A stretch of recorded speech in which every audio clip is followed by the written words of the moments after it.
নমস্কাৰ সকলোকে আমাৰ ইউটিউব চেনেললৈ সকলোকে স্বাগতম জনাইছোঁ।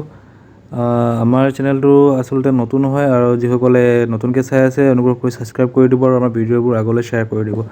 আমি আজি কথা পাতিম ৱেব টেকন'লজিৰ বিষয়ে।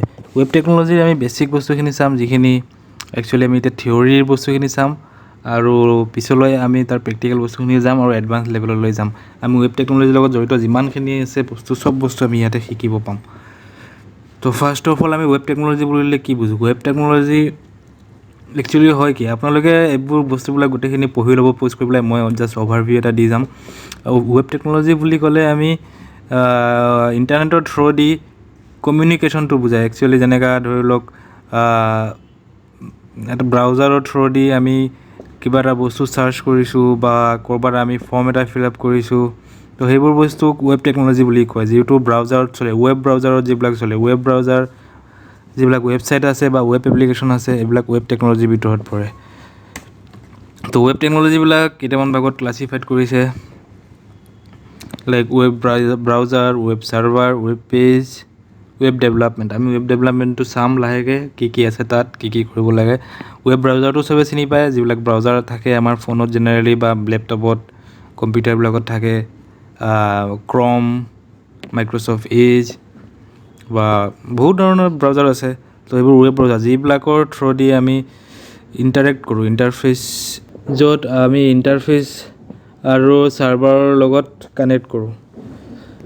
মানে আমি ক্লাইণ্ট আৰু ছাৰ্ভাৰৰ লগত কানেক্ট কৰোঁ, য'ত সেইটো ৱেব ব্ৰাউজাৰ বুলি কয়। ৱেব ছাৰ্ভাৰটো হ'ল য'ত আমি ৱেবছাইট এটা বনাই বা ৱেব এপ্লিকেশ্যন এটা বনাই য'ত আমি ষ্ট'ৰ কৰিব পাৰোঁ বা যাৰ থ্ৰুদি আমি ৰিকুৱেষ্ট আৰু ৰেছপন্সটো পাই থাকোঁ। ক'ৰবাত আমি ৰিকুৱেষ্ট এটা কৰোঁ আৰু যি আমাক ৰেছপন্সটো দিয়ে, তো সেইটো ৱেব ছাৰ্ভাৰৰ থ্ৰুদি হয়। ৱেব পেজেছবিলাকতো আৰু যিবিলাক ৱেবছাইটৰ পেজবিলাক থাকে জেনেৰেলি সেইবিলাকক ৱেব পেজ বুলি কয়। আৰু ৱেব ডেভেলপমেণ্টটো বুলি ক'লে যিটো আমি ৱেবছাইট এটা বা ৱেব এপ্লিকেশ্যন এটা বনোৱাবৰ কাৰণে যি লাগে ডেভেলপ কৰিবৰ কাৰণে, তো সেইখিনিক ৱেব ডেভেলপমেণ্ট বুলি কোৱা হয়। তো ৱেব ডেভেলপমেণ্টৰ কাৰণে দুটা ভাগে থাকে, এটা ফ্ৰণ্ট এণ্ড থাকে, এটা বেক এণ্ড থাকে। তো ফ্ৰণ্ট এণ্ডটো কি হয়? তো একচুৱেলি ফ্ৰণ্ট এণ্ড বুলি ক'লে আমি এটা ৱেবছাইটৰ যিটো ফ্ৰণ্ট এণ্ড মানে যিটো ফ্ৰণ্টত আহি থাকে, যিটো ৱেবছাইটত আমি দেখা পাই থাকোঁ। লাইক এটা ৱেবছাইট ধৰি লওক গুগলত ইয়াতে গুগলটো লিখা আহি আছে, চাৰ্চ বক্স এটা আছে, তো এইবিলাক চব ফ্ৰণ্ট এণ্ড হয়। যিবিলাক ডিজাইনিং থাকে, তো এইবোৰ ফ্ৰণ্ট এণ্ড বুলি কয়। যিখিনি আমি দেখা পাই থাকোঁ ব্ৰাউজাৰ এটাৰ, তো সেইখিনি ফ্ৰণ্ট এণ্ডৰ হয়। আৰু বেক এণ্ড হয় যিখিনি দি আমি কেলকুলেশ্যন কৰোঁ বা তাৰ বেক এণ্ডখিনি বেক ছাইডত পিছপিনে যিখিনি হৈ থাকে সেইখিনি আমি দেখা নাপাওঁ। এটা ৱেবছাইটৰ বেক এণ্ড বুলি ক'লে ধৰি লওক কিবা কেলকুলেশ্যন হৈ আছে, বা ধৰি লওক আমি গুগলতে আমি চাৰ্চ কৰিলোঁ কিবা এটা কেলকুলেটৰ বুলি, তো সেই কেলকুলেটৰ বুলি চাৰ্চ কৰোঁতে এই গোটেই কেলকুলেটৰৰ লগত ৰিলেটেড যিমানখিনি লিংক আছে গোটেইখিনি আনি দিছে। তো সেই আনি দিয়াৰ প্ৰচেছটো আমি দেখা পোৱা নাই, জাষ্ট আনি দিছে আমি দেখি আছোঁ। তো আনি দিয়া যিটো দিয়ে প্ৰচেছটো যিখিনি থাকে সেইখিনিক বেক এণ্ড বুলি কয়। বা চিম্পল এনেকৈ বুজিব পাৰে, আমি ইয়াতে কেলকুলেটৰটো আমি ইউজ কৰিছোঁ, 3+5 মাৰি দিছোঁ, ইয়াতে 8 বুলি আহিছে।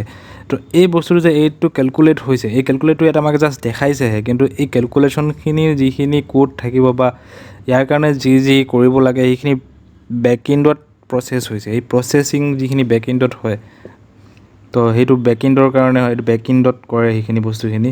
ইয়াতে জাষ্ট বস্তুখিনি দেখায় কি হৈ আছে কি নাই, তো সেইটোক বেক এণ্ড বুলি কোৱা হয়। তো আমি যদি চিম্পুলকৈ বুজিব বিচাৰোঁ, তো এটা ৱেবছাইটৰ কাৰণে আমাক কি লাগে? ফাৰ্ষ্ট অফ অল লাগে আমাক এটা ৱেবছাইট, আমাক লাগে ফ্ৰণ্ট এণ্ড,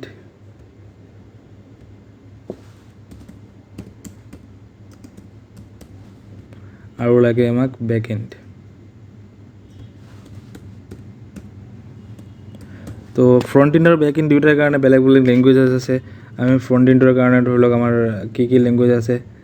বেচিকেলি ফ্ৰণ্ট এণ্ডৰ কাৰণে আমাক লাগিবলগীয়া লেংগুৱেজ বুলি ক'লে HTML, এইখিনি কম্পালচাৰী হয়।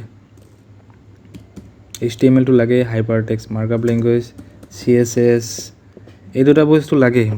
HTMLটোক আমাৰ ৱেব ব্ৰাউজাৰৰ মেইন বস্তুটো হয় HTML, আৰু CSSটো তাৰ ডিজাইনিঙৰ কাৰণে, কালাৰ কাৰণে CSS ব্যৱহাৰ কৰা হয়।